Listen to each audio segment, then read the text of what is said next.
اعوذ باللہ من الشیطان الرجیم بسم اللہ الرحمن الرحیم اللہم صلی علی سیدنا و مولانا محمد وعلی آل سیدنا و مولانا محمد وبارک وسلم اللہم ربی زدنی علما ربی زدنی علما ربی زدنی عملا۔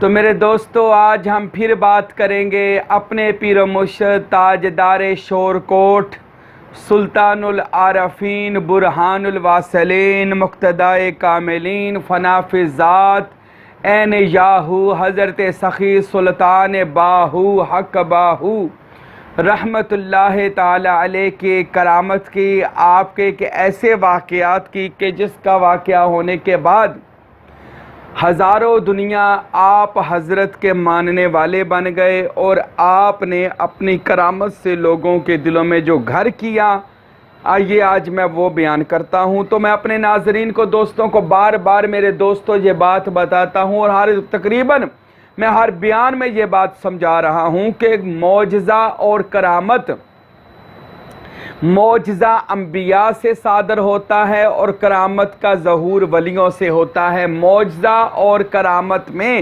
نام کا فرق ہے، کام کا فرق نہیں ہے۔ تو معجزے کے بھی معنی ہیں جو عقل کو عاجز کر دے، اور جو کرامت بھی اسے کہتے ہیں جو سمجھ میں نہ آئے، یعنی کہ کسی بزرگ یعنی کسی ولی کی بزرگی کو ظاہر کرنے کے لیے اللہ اپنے صالحین سے کرامت کا ظہور کرتا ہے، اور کرامت کا کوئی بھی منکر نہیں ہے۔ یہ کرامت کسی سے بھی اللہ کے نیک پارسا بندے سے ہو سکتی ہے، چاہے وہ پیر ہے یا اللہ کا نیک عالم دین ہے یا کوئی اللہ کا ولی ہے، فقیر ہے، درویش ہے، تو اس سے بھی کرامت کا ظہور ہو سکتا ہے۔ کرامت کہتے ہیں وہ اختیار جو اللہ نے اسے دیا، اور اللہ نے اس اختیار کو لوگوں کے سامنے اجاگر کر دیا، اس کو کہتے ہیں کرامت۔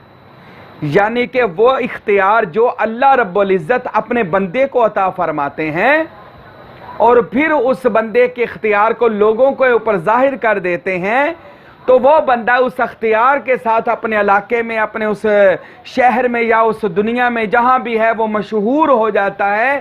تو اللہ پاک جل جلالہ اپنے بندے کی مشہوری کے لیے اس سے کرامت کا ظہور کرتا ہے۔ ہمارے پیارے نبی کریم احمد مجتبیٰ حضرت محمد مصطفیٰ صلی اللہ علیہ وآلہ وسلم، آپ حضرت نے ساری زندگی معجزات دکھائے، ساری زندگی معجزات۔ بلکہ میرا تو یہ عقیدہ ہے ہمارے پیارے رسول معجزہ دکھاتے نہیں تھے، وہ خود ہی معجزہ تھے، ہیں بھی۔ اور آپ کی زندگی میں آپ کی اہل بیت کرام سے ڈھیروں معجزات کرامات ہوئی۔ آپ کے صحابہ کرام میں سے بہت دیگر صحابہ کرام نے کرامات کو دکھایا، کرامتیں دکھائیں صحابہ کرام سے۔ اور اس کے بعد اولیاء اللہ جو امت کا سب سے بڑا جو اولیاء اللہ ہے، ذخیرہ ہے علم کا، یا کہہ لیں اللہ تک پہنچنے کا وسیلہ ہے، یہ اولیاء اللہ کی ذات گرامی ہے، جو اپنی کرامت سے، اپنے علم سے، اپنی خلاق سے، اپنی فقیری سے، اپنی روحانیت سے لوگوں کے دلوں میں گھر کرتے ہیں، اور اللہ کے اذن سے جب کرامت دکھاتے ہیں تو لوگ ان کے مرید ہو جاتے ہیں، ان کو اپنا رہبر بنا لیتے ہیں، ان کو اپنا مرشد بنا لیتے ہیں، اللہ کے ولیوں کو اپنا رہنما۔ اور یہ تو قرآن مجید و فرقان حمید۔ بعض لوگ مجھ سے سوال کر دیتے ہیں کہ پیر صاحب جو آپ بتا رہے ہیں کیا قرآن مجید میں بھی موجود ہے؟ کیا کسی سے علم کو سیکھنا ضروری ہے؟ تو میرے دوست، قرآن مجید میں یہ واقعہ بڑا مشہور ہے۔ یہ جو واقعہ ہے حضرت موسیٰ علیہ السلام کا اور جناب خضر علیہ السلام کا، ایک نبی اور ایک ولی کا جو واقعہ قرآن مجید میں موجود ہے، کہ حضرت موسیٰ علیہ السلام نے حضرت خضر سے رجوع کیا، اور رجوع کر کے ان سے علم حاصل کیا، جس کو قرآن مجید نے علم لدنی فرمایا۔ اور میں کہتا ہوں، میرا تو اس حقیر کا فقیر کا کہنا تو کچھ بھی کہنا نہیں ہے، یہ تو بڑے بڑے عالم دین اور بڑے بڑے اولیاء اللہ، فقراء، صلحاء کہتے ہیں کہ جب تک انسان کا کوئی کامل مرشد، کامل گرو، استاد نہ ہو، بندہ کبھی بھی منزل پر نہیں پہنچتا۔ وہ کئی جگہ رجت کا شکار، ذہنی مریض بن جاتا ہے، اور وہ دنیا دار بن جاتا ہے یا اور بھی کئی جھنجھٹوں میں وہ پھنس جاتا ہے، وہ اللہ تک یا اپنی وہ جو بھی اس کی منزل ہو وہ وہاں تک نہیں پہنچتا جس کا کوئی کامل مرشد اور استاد نہ ہو۔ یہ تو قرآن مجید میں موجود ہے کہ اللہ کا پیغمبر حضرت موسیٰ علیہ السلام نے خضر سے رجوع کیا۔ یہ تو قرآن مجید میں موجود ہے کہ حضرت سلیمان ابن داؤد علیہ السلام نے اپنے وزیر آصف بن برخیہ سے رجوع کیا۔ یہ تو قرآن مجید میں موجود ہے کہ اصحاب کاف کا ذکر اللہ نے پورا چیپٹر باندھا ان کے اوپر سورہ کاف میں، کہ جو اللہ کے ولی ہیں وہ کیسے غار میں رہتے ہیں، ان کی حیات اور ممات کو اللہ نے واضح طور پر بیان کیا۔ اور ایک کتے کا ان کے پیچھے چلنا اور ان کا کتے کی تابعداری کرنا یہ ثابت کرتا ہے کہ اللہ کے صالحین، آخر اس کتے کا ذکر کرنا کوئی ضروری تو نہیں تھا میرے دوست، یہ اس لیے ذکر کیا گیا پتہ چلے اس امت کو کہ عیسیٰ علیہ السلام کے جو امت کے ولی ہیں ان کی کتا غلامی کر لے تو جنتی ہو جاتا ہے، اور میرے دوست جو محمد مصطفیٰ صاحب دو جہاں صلی اللہ علیہ وآلہ وسلم کی امت کے اولیاء کی غلامی کر لے، اللہ اس کو کتنا درجہ عطا فرماتا ہے۔ میرے دوست اپنی آنکھیں کھولو، جو کہتے ہیں اولیاء اللہ اور آپ ان سے کیوں سیکھتے ہیں، ان کو کیوں مرشد بناتے ہیں؟ ہمارا پورا قرآن، ہماری حدیث سے ہمارے پیارے نبی دو جہاں نے حضرت سیدنا اویس کرنی کی طرف رجوع فرمایا اور فرمایا میرے اویس سے کہنا میری امت کی بخشش کے لیے دعا مانگے۔ یہ تو قرآن و حدیث میں موجود ہے کہ ولی کی طرف نبیوں نے بھی رجوع کیا ہے۔ تو میرے دوستو آؤ آج ہم اس ولی کی طرف رجوع کرتے ہیں جو امت محمدیہ میں وہ مقام رکھتا ہے جس کو اللہ نے یہ شان عطا فرمائی ہے، اس سلطان العارفین کو یہ مقام عطا فرمایا ہے کہ آپ سلطان العارفین سلطان باہو فرماتے ہیں کوئی بھی طالب جب میرے پاس اللہ کی طلب کے لیے آتا ہے میں پہلے ہی دن اللہ سے ملا دیتا ہوں، اللہ سے ملا دیتا ہوں۔ کون کہہ رہا ہے؟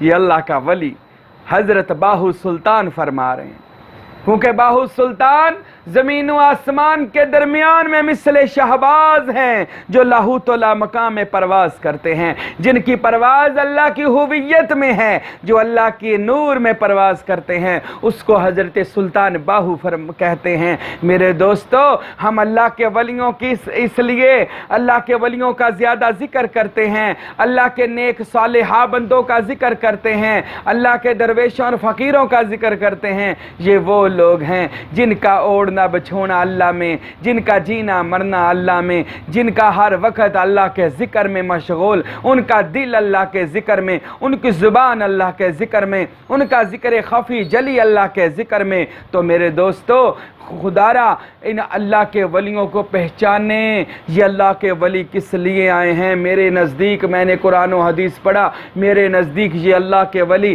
ہم جیسے گنہگاروں کا بیڑا پار کرنے کے لیے دنیا میں آتے ہیں، یہ ہم جیسے گنہگاروں کو سینے سے لگا کر ہمارے دلوں کو منور کرنے کے لیے دنیا میں تشریف لاتے ہیں۔ آئیے ایک ایسے ہی پیر و مرشد کی بات کرتے ہیں جو اس ناچیز کا مرشد ہے، حضرت سخی سلطان باہو رحمت اللہ تعالی علیہ۔ آپ نے ساری زندگی اپنے آپ کو چھپا کے رکھا۔ ولی اللہ اپنے آپ کو چھپاتا ہے، وہ ظاہر نہیں کرتا کہ میں بہت بڑا پائے کا ولی ہوں، نہیں، اللہ اس کی ولایت کو ظاہر کرتا ہے، کیونکہ وہ اپنے معاملات وَفَوِّضُ أَمْرِي إِلَى اللَّهِ إِنَّ اللَّهَ بَصِيرٌ بِالْعِبَادِ، وہ اپنے معاملات اللہ کی سپرد کرتا ہے، اور اللہ فرماتا ہے تم میرا ہو گیا جا میں تیرا ہو گیا، تم مجھے نام دیتا ہے فَاذْكُرُونِي أَذْكُرُكُمْ، تم میرے نام کا ذکر کرتا ہے میں تیرا ذکر کروں گا، لوگوں سے کرواؤں گا۔ فَاذْكُرُونِي أَذْكُرُكُمْ وَاشْكُرُوا لِي وَلَا تَكْفُرُونَ، سورہ بقرہ میں آیا تو میرا ذکر کر میں تیرا ذکر کروں گا۔ اللہ کے ولیوں کا ذکر اللہ خود فرماتے ہیں، وہ اپنی قدرت کی زبان سے فرماتے ہیں۔ وہ کیسے فرماتے ہیں؟ اللہ فرشتوں کی ڈیوٹی لگا دیتا ہے، لوگوں کے دلوں میں میرے اس ولی کی شان ڈال دو، لوگوں کے دلوں میں میرے اس ولی کی محبت ڈال دو، تو پھر اللہ گلی گلی کوچا کوچا اپنے اس ولی کی مشہوری کر دیتا ہے۔ وَتُعِزُّ مَن تَشَاءُ وَتُذِلُّ مَن تَشَاءُ بِيَدِكَ الْخَيْرُ إِنَّكَ عَلَىٰ كُلِّ شَيْءٍ قَدِيرٌ۔ اللہ جسے چاہتا ہے عزت عطا فرماتا ہے اور اللہ جسے چاہتا ہے ذلت دیتا ہے۔ تو اللہ کے جو ولی ہیں، اللہ کے جو پیارے ہیں، اللہ کے جو محبوب ہیں، ان کا میرے دوستو یہ مرتبہ ہے کہ وہ اللہ کی ذات میں فنا ہیں، اللہ کی ذات میں بقائیت میں رہتے ہیں۔ آئیے اسی اللہ کی ذات میں فنا فی اللہ بقا باللہ کے جو مقام پر حضرت سغیر سلطان باہو رحمۃ اللہ تعالی علیہ رضی اللہ تعالیٰ عنہ، آپ حضرت ایسے گمنام ولی اللہ کے آپ نے ساری زندگی مسند نہیں لگائی۔ حضرت سلطان باہو نے یاد رکھے، گدی نہیں لگا کر بیٹھے، پیری مریدی کا سلسلہ نہیں کیا۔ آپ پر اللہ کی کرامات، اللہ کے رحمتوں کا، برکتوں کا، مشاہدات کا اس قدر اللہ کا آپ کے اوپر کرم تھا کہ آپ 24 گھنٹے اس میں اللہ ذات میں مستغرق رہتے تھے، اور 24 گھنٹے اس میں محمد یعنی مجلس محمدی میں حاضر رہتے تھے۔ حضرت سخی سلطان باہو رحمۃ اللہ تعالی علیہ، آپ حضرت ایک دفعہ اپنے غلاموں کے ہمراہ جا رہے تھے، تو ہندوستان میں جو جامع مسجد دلی ہے غالباً، وہاں پر آپ نے دیکھا تو بادشاہ اورنگزیب تھا اور محفل لگی ہوئی تھی مسجد میں۔ آپ حضرت بھی مسجد میں چلے گئے، اور حضرت سلطان باہو نے نہیں بتایا کہ میں اللہ کا ولی ہوں، چہرے کو چھپایا اور چھپا کر اللہ کا ولی وہاں پر مسجد میں بیٹھ گئے۔ محفل ہو رہی تھی، مگر محفل میں روحانیت نہیں تھی، وجد نہیں تھا، کیفیت نہیں تھی، محفل بے رونقی سی تھی۔ حضرت سلطان باہو نے منہ چھپایا، نقاب کیا، اور محفل کو دیکھی جا رہے کہ لوگ کیا کر رہے ہیں۔ آخر حضرت سلطان باہو سے رہا نہیں گیا، اندر بوٹی مشک مچایا، جہاں پھلنتے آئی ہوں۔ حضرت سلطان باہو رحمۃ اللہ علیہ جو اللہ کا نور لے کر بیٹھے ہیں، اللہ کا اسم لے کر بیٹھے ہیں، آپ نے کیا کیا؟ آپ نے اپنا نافع روحانیت کھول دیا۔ نافع روحانیت کھولنا تھا، ساری محفل پر وجہ طاری ہو گیا، پوری محفل پر روحانیت طاری ہو گئی، وجہ طاری ہو گیا، ہر پوری محفل پر اللہ کا کرم ہونا شروع ہو گیا۔ اور حضرت سخی سلطان باہو رحمۃ اللہ علیہ نے جب یہ اپنا نافع روحانیت کھولا تو اورنگزیب نے جب یہ دیکھا، بادشاہ اورنگزیب نے کہ یہ محفل میں وجدانہ کیفیت جانے کیسی ہو گئی، اتنا کرم، اتنی روحانیت۔ مشورہ کیا، کسی سے پوچھا جو ابھی وہاں پر نجومی تھا، جو اس کا وزیر تھا، اس نے بتایا بادشاہ سلامت، اس محفل میں کوئی اللہ کا ولی موجود ہے، جس کی وجہ سے اس نے یہ روحانیت کا دروازہ کھولا ہے۔ حضرت سلطان باہو رحمۃ اللہ علیہ اتنی دیر میں یہ سنا، اور آپ سرکار محفل سے چلے گئے، اٹھ کر نکل گئے۔ تو بادشاہ اورنگزیب ڈھونڈنا شروع کر دیا کون اللہ کا ولی ہے۔ جب سلطان باہو کو نکلتے دیکھا تو پیچھے بادشاہ نے دوڑ لگا دی، اور دوڑتا گیا حضرت سخی سلطان باہو رحمۃ اللہ تعالی علیہ میرے بادشاہ کے پاس، میرے حق باہو کے پاس گیا، دوڑتا جا کر پیچھے سے پکڑ لیا، کہنے لگا بابا جی آپ کون ہیں کہ جس کی ایک نظر سے میری محفل پر نور ہو گئی، میری محفل میں وجد آ گیا، میری محفل میں روحانیت آ گئی، ایسے لگا محفل مستجاب کے دروازے محفل پر کھل گئے ہیں۔ حضرت اپنا چہرہ دکھائیے، اپنی زیارت کروائیے، آپ کون ہیں؟ حضرت سلطان باہو نے اپنے چہرے سے نقاب ہٹایا، چہرے سے چادر ہٹائی، اس نے دیکھا یہ تو شور کوٹ کا تاجدار حضرت سلطان باہو ہے، ارے یہ تو عارفوں کا بادشاہ ہے، یہ تو ولیوں کا ولی سلطان باہو فیض یافتہ غوث اعظم حضرت شیخ عبد القادر جیلانی ہیں۔ اللہ اکبر۔ اورنگزیب نے قدموں کو پکڑ لیا، کہنے لگا حضرت مجھے بڑی دیر سے آپ کی تلاش تھی، آپ مجھے اپنا بیعت کر لیں۔ حضرت سلطان باہو ارے قربان جائیں اللہ کے اس ولی پر، کیسے ولی تھے وہ۔ حضرت سلطان باہو نے بڑا خوبصورت جواب دیا، آپ فرمانے لگے او اورنگزیب بادشاہ، تو بادشاہ ہے، میں فقیر ہوں، بادشاہوں کو مرید کرنا یہ فقیر کو زیب نہیں دیتا۔ کل مجھے لوگ کہیں گے باہو سلطان نے اس لیے بادشاہ کو مرید کیا تھا کہ مجھے کوئی تجھ سے لالچ تھا، جا میں تجھے اپنا بیعت نہیں کروں گا، ہاں مگر میں تجھے ایک بات سمجھا دیتا ہوں۔ آپ نے فوراً اپنے غلاموں سے کہا لکھو، وہاں پر آپ نے رسالہ اورنگزیب شاہی لکھایا، ایک چھوٹی سی کتاب ہے، اتنی موٹی سی ہے، اور وہ آپ نے کتاب لکھوائی رسالہ اورنگزیب شاہی۔ یہ لکھوانے کے بعد حضرت سلطان باہو رحمۃ اللہ علیہ فرماتے ہیں آج کے بعد میرے پیچھے نہ آنا، آج کے بعد مجھے تنگ نہ کرنا، آج کے بعد مجھے نہ ملنا، میں نے اس رسالے میں سب کچھ لکھ دیا ہے کہ جس چیز کی تجھے طلب ہے، جس چیز کے لیے تو پیدا کیا گیا ہے، میں نے اس میں لکھ دیا ہے۔ اس وہ رسالہ جب کھولا گیا تو اس رسالے میں لکھا ہے انسان کی ابتدا بھی اس میں اللہ ذات ہے، ہے اور انتہا بھی اس میں اللہ ذات ہے۔ میرے دوستو، حضرت سلطان باؤ رحمت اللہ علیہ نے اسے اپنا مرید نہیں کیا، مگر اس سے وہ نکتہ دے دیا، وہ بات بادشاہ کو سمجھا دی، وہ فقر کی لازوال دولت عطا کر دی جسے کبھی موت نہیں، جو ہمیشگی والی زندگی ہے، یعنی اس میں اللہ ذات والی زندگی وہ عطا کر دی۔ تو میرے دوستو، ہم اولیاء اللہ کا جو ذکر کرتے ہیں، اولیاء اللہ کی جو مریدی کرتے ہیں، اللہ کی قسم میں لوگوں کو نہیں جانتا، پر اللہ کی قسم میں نے اپنے مرشد کو محض اس لیے مرشد مانا کہ میں نے ان سے نظر کرم جو مانگی۔ حضرت اپنی نظر کرم رکھیے گا، میرے پیر نے ایسی نظر کرم کی،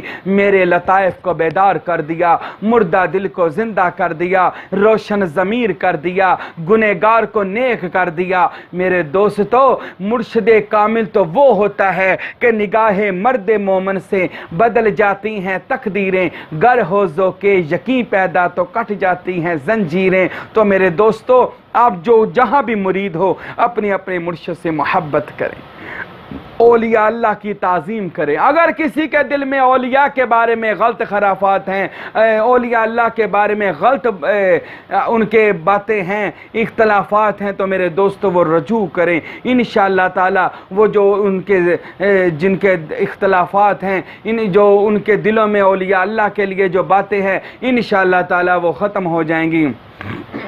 اور جو آپ سب کو میں یہی کہتا ہوں میرے دوستو، خدا را اللہ کے ولیوں سے رجوع کریں، اللہ کے ولیوں سے رابطہ کریں، اللہ کے ولیوں کے ہو جائیں، اللہ کے ولیوں کے رنگ میں رنگے جائیں۔ اللہ کی قسم، میرے نبی پاک صاحب لولاک صلی اللہ علیہ وآلہ وسلم نے فرمایا، تم دنیا میں جس سے محبت کرو گے، جس سے محبت کرو گے، قیامت کے دن اسی کے ساتھ اٹھائے جاؤ گے، اسی کے ساتھ حشر ہوگا، اسی کے ساتھ تمہاری آخرت ہوگی۔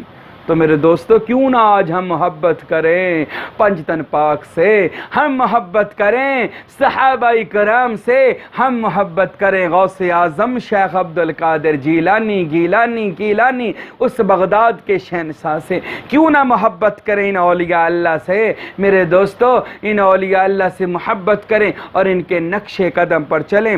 اللہ رب العزت ہم سب کو اولیاء اللہ کی محبت اور اولیاء اللہ کے نقش قدم پر چلنے کی توفیق عطا فرمائے، آمین۔ وما علینا الا البلاغ المبین۔